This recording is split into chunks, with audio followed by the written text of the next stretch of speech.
उत्तर प्रदेश शिक्षा सेवा चयन आयोग के द्वारा आज दिनांक 25 अप्रैल 2026 को यूपी टेट की अंतिम तिथि बढ़ाए जाने के संदर्भ में प्रेस विज्ञप्ति जारी की गई है।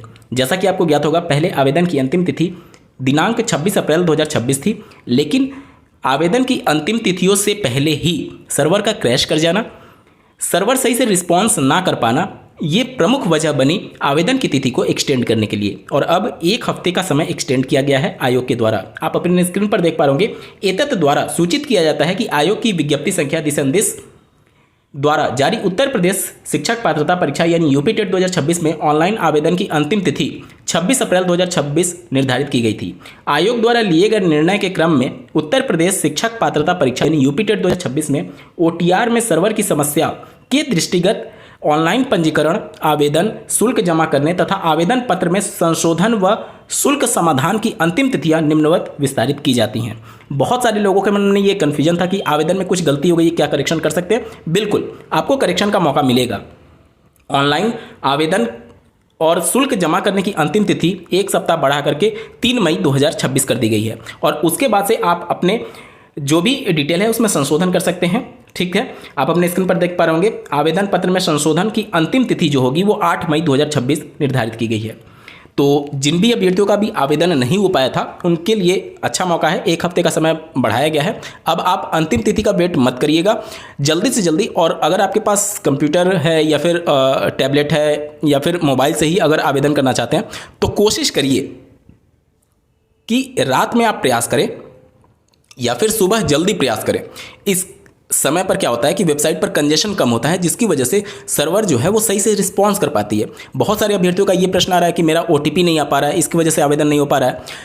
तो ये सारी समस्याएं इसी वजह से होती है कि सर्वर सही से रिस्पॉन्स नहीं करता है। बहुत सारे अभ्यर्थियों की ये समस्या है कि मेरा फीस कट गया है लेकिन अभी तक वो अपडेट नहीं हो पा रहा है। तो आपको 24 से 48 घंटे वेट करना है। अगर इतने समय में भी वो अपडेट नहीं हो पा रहा है तो आप आयोग से कॉन्टैक्ट कर सकते हैं। उनके जो सपोर्ट नंबर दिया गया है इनकी वेबसाइट पर, उस पर जाकर के आप कॉल करेंगे, वो आपको पूरी तरीके से सपोर्ट करेंगे। ठीक है, और इसके अलावा बहुत सारे लोगों की बहुत सारे अन्य छोटी छोटी दिक्कतें हैं कि मैंने यहाँ पर गवर्नमेंट टीचर वाला सेलेक्ट नहीं किया था, वो ऑटोमेटिक अपने आप आ जा रहा है कि गवर्नमेंट टीचर हैं आप और उसके डिटेल को सबमिट करिए। देखिए, ये सारी समस्याएं इस वजह से हो रही थी कि सर्वर पर कंजेशन की वजह से प्रॉब्लम चल रहा था।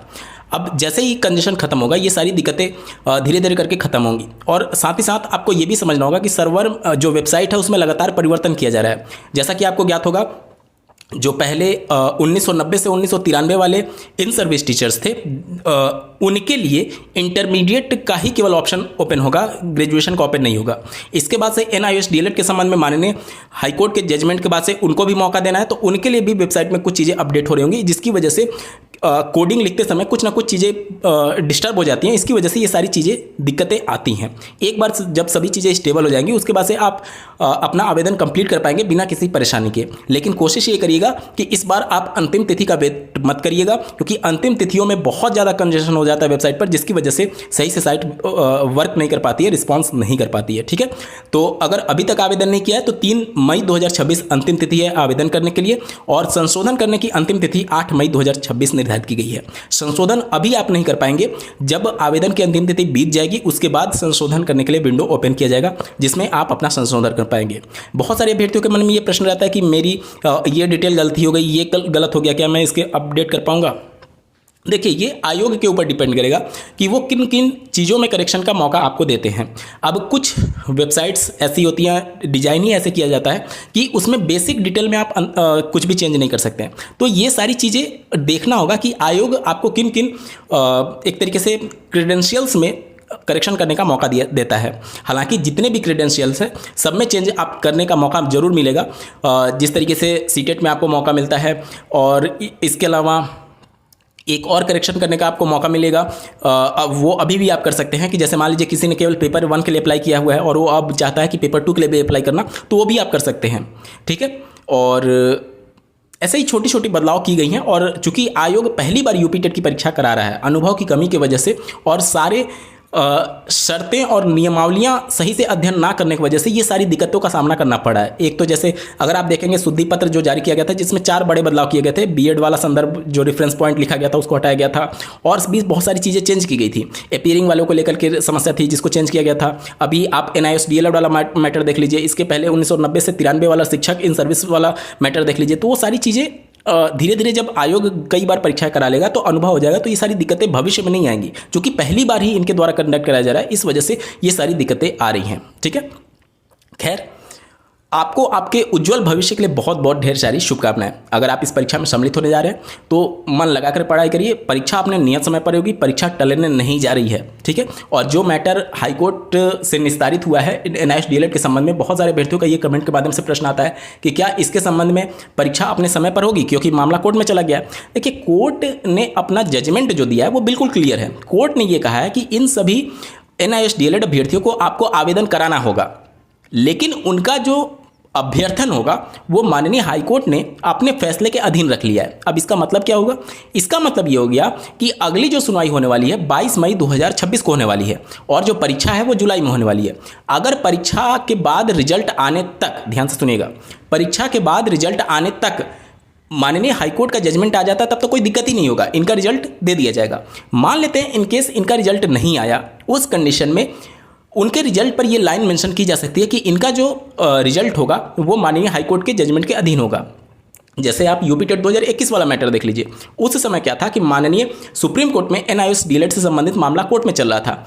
NIOS के संबंध में पहले माननीय सुप्रीम कोर्ट ने इनको अपात्र घोषित किया, लेकिन बाद में रिव्यू पिटीशन पर उन्होंने अपने जजमेंट को बदलते हुए इन सभी इन सर्विस टीचर्स जो कि 18 महीने का NIOS DLED कोर्स किए हुए थे उनको इक्विवेलेंट मान लिया था रेगुलर DLED के, और उनको भी पूरी तरीके से पात्र मान लिया था। अब उनके रिजल्ट पर जो यूपी टेट 2021 वाला रिजल्ट था उसमें ये साफ मेंशन किया गया था कि इनका जो अभ्यर्थन है वो माननीय सुप्रीम कोर्ट के जजमेंट के अधीन होगा। सुप्रीम कोर्ट का फाइनल वर्डिक्ट ये आया रिव्यू पिटीशन में कि NIOS DLED पूरी तरीके से वैलिड है, यानी कि उनके रिजल्ट पर वो मेंशन होने के बावजूद भी अब उनका टेट लाइफ टाइम के लिए वैलिड है।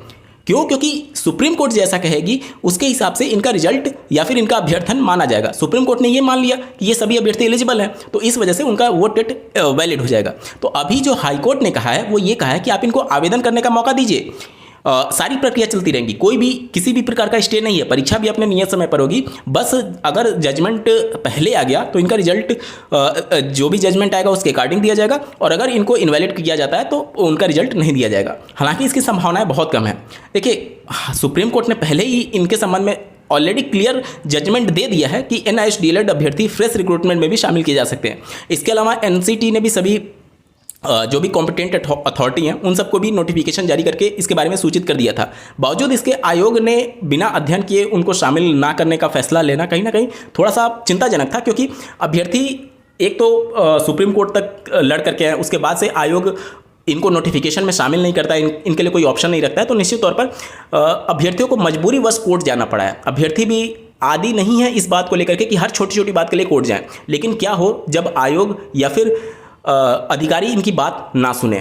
आखिर जब सुप्रीम कोर्ट ने इनको पात्र मान लिया है तो आयोग को भी मानना चाहिए था, और इसी वजह से ये मामला कोर्ट में गया। कोर्ट ने भर्ती पर माफ कीजिएगा, कोर्ट ने परीक्षा पर रोक नहीं लगाई है या फिर प्रक्रिया पर किसी भी प्रकार की रोक नहीं लगाई है। सिर्फ इन अभ्यर्थियों को परीक्षा में शामिल करने का निर्देश दिया है आयोग को, और सभी अभ्यर्थी अब पूरी तरीके से एलिजिबल हैं, लेकिन उनका अभ्यर्थन जो होगा वो फाइनल जजमेंट के अधीन रहेगा। इसका सिर्फ ये मतलब है। ठीक है, अब मैं समझता हूँ आपके सभी डाउट्स क्लियर हो गए होंगे।